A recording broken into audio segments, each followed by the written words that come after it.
CBI central bureau of investigation కేంద్ర ప్రభుత్వం ఆధ్వర్యంలో పనిచేసే విచారణ సంస్థగా ఎంతో గుర్తింపు పొందింది. దేశంలోనే కీలకమైన కేసులు విచారించిన ఘనత సిబిఐది. అందుకే అనేక పరిస్థితుల్లో చాలా మంది ప్రజలు న్యాయం కోసం సిబిఐ విచారణ కావాలని అడుగుతారు. ప్రజలే కాదు, నాయకులు కూడా అనేక కేసుల్లో సిబిఐ విచారణకు ఆదేశించాలని కోరుతారు. ఇలా విచారణ పరంగా ఒక స్పష్టమైన నమ్మకాన్ని ప్రజల్లో ఏర్పరచుకుంది సిబిఐ. కానీ ఇది నాణ్యానికి ఒకవైపే. మరోవైపు సిబిఐ అంటే పంజరంలో చిలుక అని సాక్షాత్తు సర్వోన్నత న్యాయస్థానమే చెప్పిన పరిస్థితి. దీనికి కారణం ప్రభుత్వాలు కక్ష సాధింపు చర్యల్లో భాగంగా సిబిఐని వినియోగించుకుంటున్నాయన్న ఆరోపణలే. మరి ముఖ్యంగా ఆయా రాష్ట్రాల్లో సిబిఐ చేపట్టే విచారణకు సాధారణ సమ్మతి తప్పనిసరని చట్టం చెబుతుంది. దానివల్లనే కీలకమైన కేసుల్లో జాతీయ భద్రత, దేశ సమగ్రతకు ప్రమాదం వాటిల్లే ప్రమాదం ఉందని పార్లమెంటరీ స్థాయి సంఘం అభిప్రాయపడింది. రాష్ట్రాల అనుమతి లేకుండా దర్యాప్తు చేసే అధికారాన్ని సిబిఐకి ఇస్తూ కొత్త చట్టం చేయాలని సూచించింది. మరి ఇది సాధ్యమయ్యే పనేనా? రాష్ట్రాలతో సంబంధం లేకుండా కొత్త చట్టం తెస్తారా? ఇప్పుడు చూద్దాం.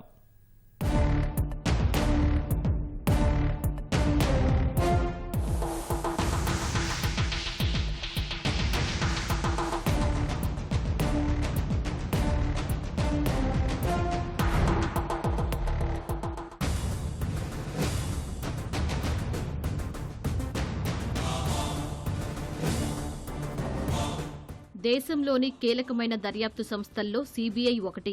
ప్రధానంగా కీలకమైన నేరాలు, ఆర్థిక మోసాలు, అవినీతి నిరోధక, సుమోటో కేసులు, కోర్టు ఆదేశించే విచారణలు, ఇలా పలు కేసులను సిబిఐ ప్రత్యేక పరిస్థితుల్లోనే విచారణ చేపడుతుంది.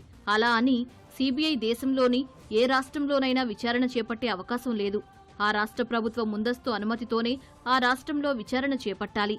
అయితే ఈ నిబంధన కారణంగానే జాతీయ భద్రత, జాతీయ సమగ్రతకు వాటిల్లే ప్రమాదం ఉందని పార్లమెంటరీ స్థాయి సంఘం అభిప్రాయపడింది. పరిష్కారంగా రాష్ట్రాల సమ్మతి అవసరం లేకుండా సిబిఐ కోసం కొత్త చట్టం చేయాలని సూచించింది. పార్లమెంటరీ స్థాయి సంఘం చేసిన వ్యాఖ్యలను అంత సులభంగా చూడలేం. దీనిని లోతుగా పరిశీలించాల్సిన అవసరం ఉంది. అంతేగాక రాష్ట్రాల సమ్మతిపై కూడా ఆయా భిన్నాభిప్రాయాలు ఉండటంతో ఇలాంటి చట్టం ఎలా రూపొందుతుందనే అనుమానాలున్నాయని నిపుణులు చెబుతున్నారు.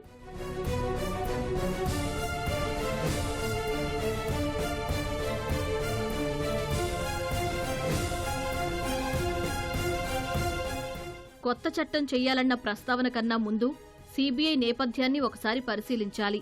రెండో ప్రపంచ యుద్ధకాలంలో యుద్ధానికి సంబంధించిన కొనుగోళ్లు, లంచం, అవినీతి ఆరోపణలపై విచారణ కోసం 1941లో బ్రిటిష్ ఇండియా యుద్ధ విభాగంలో ప్రత్యేక పోలీస్ ఎస్టాబ్లిష్మెంట్ ఏర్పాటు చేశారు.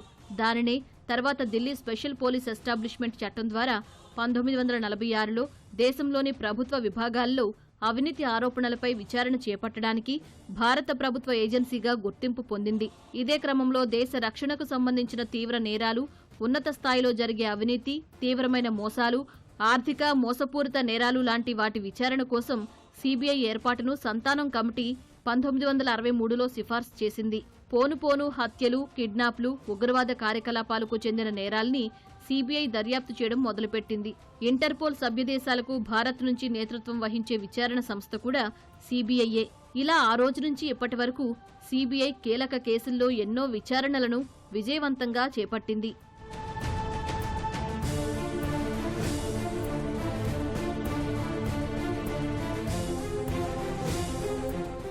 అయితే సిబిఐ అన్ని రాష్ట్రాల్లో తనంతట తాను చేపట్టడానికి లేదు. ఒకవేళ ఏదైనా కేసు విషయంలో ఆ రాష్ట్రంలోకి ప్రవేశించాలంటే ముందుగా ఆ రాష్ట్ర ప్రభుత్వ అనుమతి తప్పనిసరిగా తీసుకోవాలి. ఇందుకోసం సిబిఐ ముందుగా దరఖాస్తు చేసుకోవాలి. ఎందుకంటే దేశ రాజధాని ఢిల్లీ మినహా ఏ రాష్ట్రంలో సిబిఐ తన అధికారాలను వినియోగించుకోవాలనుకున్నా ఆ రాష్ట్రం సాధారణ సమ్మతి తెలపాల్సి ఉంటుంది. అన్ని రాష్ట్రాలు ఇందుకు ఎప్పటికప్పుడు సమ్మతి నోటిఫికేషన్లు ఉంటాయి. వాటి ప్రకారం ఆయా రాష్ట్రాల్లో సిబిఐ తనిఖీలు, దర్యాప్తులు చేయవచ్చు. రాష్ట్రాల సాధారణ సమ్మతి లేకుంటే మాత్రం ఏ రాష్ట్రంలోనూ సిబిఐ నేరుగా వెళ్లి దర్యాప్తు చేసేందుకు వీలు లేదు. సిబిఐ కేంద్ర దర్యాప్తు సంస్థ కదా, అనుమతి ఎందుకని చాలా మంది ఆశ్చర్యపోవచ్చు. కానీ Delhi special police establishment act ద్వారానే సిబిఐ ఇంకా కొనసాగుతుంది. ఈ చట్టం ప్రకారం సిబిఐ అనేది ఢిల్లీ ప్రత్యేక పోలీస్ విభాగంగానే గుర్తింపు పొందుతుంది. అందుకే ఏదైనా రాష్ట్రంలో విచారణ చేయాలంటే ఆ రాష్ట్ర ప్రభుత్వ అనుమతిని తీసుకోవాలి. అనుమతి లేకుండా సిబిఐ ఏ పని చేయదు. అయితే బొగ్గు తవ్వకాలు, పశువుల అక్రమ రవాణా కేసుకు సంబంధించి వేరే రాష్ట్రంలోని కేంద్ర ప్రభుత్వ ఉద్యోగిని దర్యాప్తు చేయకుండా ఆపలేమని కోల్కతా హైకోర్టు గతంలో తీర్పునిచ్చింది. అంటే ప్రత్యేక సందర్భాల్లో దేశ రాష్ట్ర అత్యున్నత న్యాయస్థానాల ఆదేశాల మేరకు సీబీఐ ఏ రాష్ట్రంకు వెళ్లైనా విచారణ చేపట్టొచ్చు.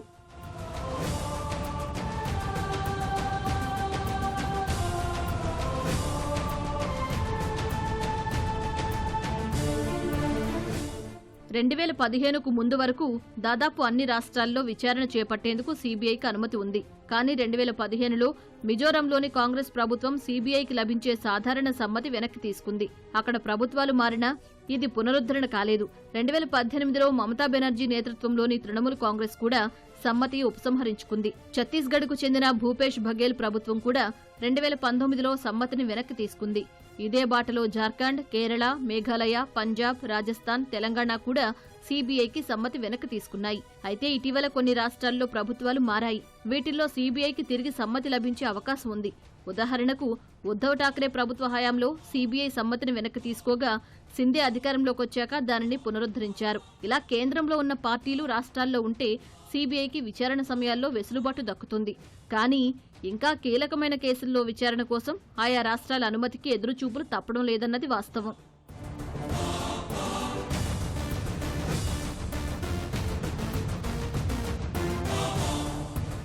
సీబీఐకి చాలా రాష్ట్రాలు విచారణకు అనుమతించకపోవడానికి ప్రధాన కారణం కేంద్రంలో ఒక పార్టీ అధికారంలో ఉన్నప్పుడు వారికి అనుకూలంగా విచారణ సంస్థ వ్యవహరిస్తుందని ప్రధానంగా ప్రతిపక్షాలు వినిపిస్తోన్న వాదన.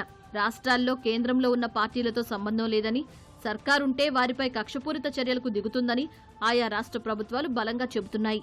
ఇందుకు ఉదాహరణగా తమిళనాడు విద్యుత్ శాఖ మంత్రి సెంథిల్ బాలాజీ కేసును డీఎంకే చూపిస్తుంది.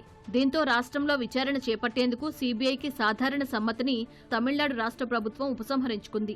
దీని ప్రకారం రాష్ట్రంలో దర్యాప్తు చేయడానికి సీబీఐ ఇక నుంచి తమిళనాడు ప్రభుత్వం ముందస్తు అనుమతి పొందాల్సి ఉంటుంది. తమిళనాడే కాదు, చాలా రాష్ట్రాల్లోని ప్రభుత్వాలు ఇదే కారణం చెప్పడంతో సీబీఐకి చాలా విచారణల్లో ముందుకు కదల్లేని పరిస్థితి.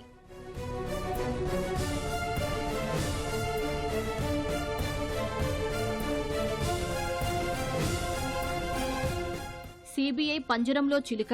ఈ వ్యాఖ్యలు న్యాయస్థానాల వైపు నుంచి తరచుగా వినిపిస్తూనే ఉన్నాయి.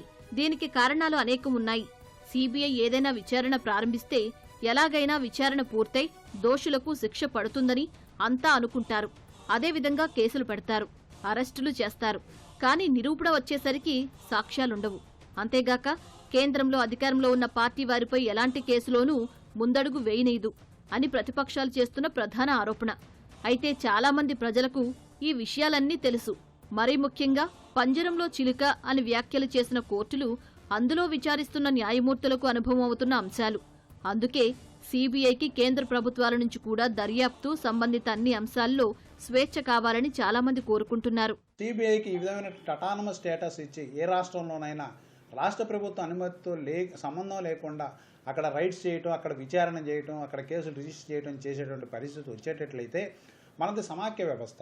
సమాఖ్య వ్యవస్థలో ఉన్నటువంటి అధికారాల యొక్క విభజన అనేటువంటిది మనకు భారత రాజ్యాంగంలో స్పష్టమైన దిశానిర్దేశం చేసి ఏ అంశాల మీద ఎవరెవరు చట్టం చేయడానికి అవకాశం ఉందనేటువంటిది భారత రాజ్యాంగంలో స్పష్టంగా చెప్పబడింది.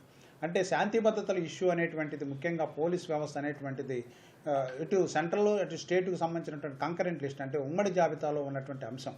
ఈ జాబితాలో ఉన్నటువంటి అంశం మీద ముఖ్యంగా ఇట్లా పార్లమెంటరీ స్టాండింగ్ కమిటీ సూచనలు గనక చట్టరూపం గనక తీసుకున్నట్టయితే ఇవి ముఖ్యంగా మన ఫెడరల్ స్ఫూర్తిలో నడుస్తున్నటువంటి మన రాజ్యాంగంలో తీవ్రమైనటువంటి ఇబ్బందులు వచ్చేటువంటి అవకాశం ఉంది.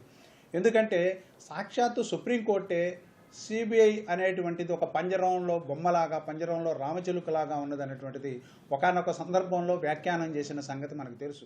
ఇప్పుడు ప్రధానంగా తెరపైకొస్తున్న అంశం రాష్ట్రాల అనుమతి లేకుండా దర్యాప్తు చేసే అధికారాన్ని సీబీఐకి ఇవ్వాలని స్థాయి సంఘం సిఫార్సు చేసింది. అందుకు అవసరమైన చట్టాన్ని చేయాలని సూచించింది.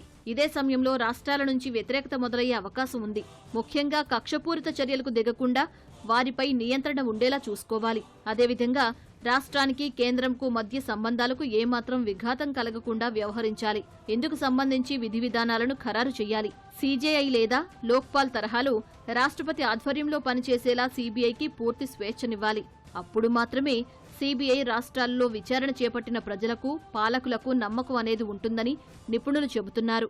సమాఖ్య వ్యవస్థలో రాష్ట్రాల హక్కుల్ని సక్రమంగా గుర్తించటం, రెండోది శాంతి భద్రతల ఇష్యూ కానీ అవినీతి ఆరోపణల ఇష్యూ కానీ వచ్చినప్పుడు రాష్ట్ర ప్రభుత్వ పోలీస్ యంత్రాంగం ఉంది, ఖచ్చితంగా అది పనిచేస్తుంది.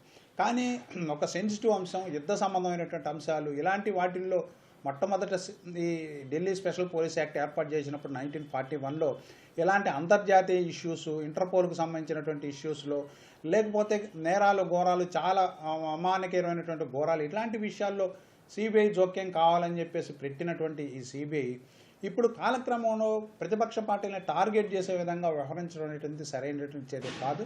అందుకని పార్లమెంటరీ స్టాండింగ్ కమిటీ సూచనలు అనేటువంటిది ఆమోదయోగ్యం కావని సర్వత్రా విమర్శలు వ్యక్తమవుతా ఉన్నాయి. ఇలా అనేక అంశాలను పరిగణలోకి తీసుకుని సీబీఐ జాగ్రత్తగా వ్యవహరించాలని సూచిస్తుంది. కానీ ప్రస్తుతం కేంద్రంలో అధికారంలో ఉన్న భాజపా ప్రభుత్వానికి మాత్రం సరికొత్త చట్టాన్ని తీసుకొచ్చి అనుమతి పొందడం చాలా సులభమైన పనేనని నిపుణులు చెబుతున్నారు. ఆర్టికల్ 370 రద్దు, కొత్త న్యాయ చట్టాలు, ఇలా భాజపా అధికారంలోకి వచ్చాక దేశంలోనే చారిత్రాత్మక ఘట్టాలకు తెరలేపింది.